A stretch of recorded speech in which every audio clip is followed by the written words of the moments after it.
Сәлем достар, бүгін сіздерге осындай өте дәмді, ортасы жұмсақ болатын мега шоколадный трещинка печеньелерінің рецептісін көрсететін боламын.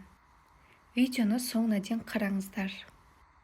Ең алдымен таза ыдысымызға ұнды ситадан өткізіп саламыз. Оның үстіне сахарная пудраны саламыз. Кейін үстіне какаоны саламыз. Оның үстіне разрыхлитель саламыз және де барлығын жақсылап араластырамыз.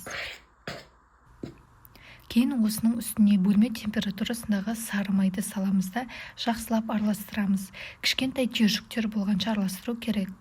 Кейін оның үстіне бір ыдысқа бөлек 2 жұмыртқаны салып алып, жақсылап вилкамен араластырып аламыз біркелкі болғанша. Одан кейін құрғақ ингредиенттеріміздің үстіне құйып, жақсылап араластырып шығамыз. Алғашқыда мен қасықпен араластырдым, одан кейін қолмен араластырдым. Барлығын жақсылап істеп болғаннан кейін, егер сіздерде қатты жабысқақ болса, сәл ғана ұн сеуіп жіберсеңіздер болады. Және де тоңазытқышқа, яғни холодильникке 1 сағатқа салып аламыз. 1 сағаттан кейін, осылай видеода көрсетілгендей, тестіміз қолға жабыспайтын, нәзік болу шығу керек.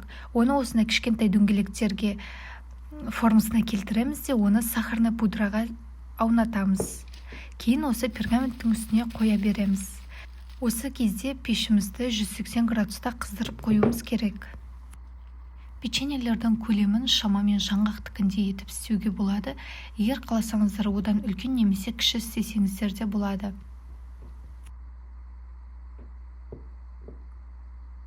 Кейін қызып тұрған пеште 10-13 минутқа пісіріп аламыз.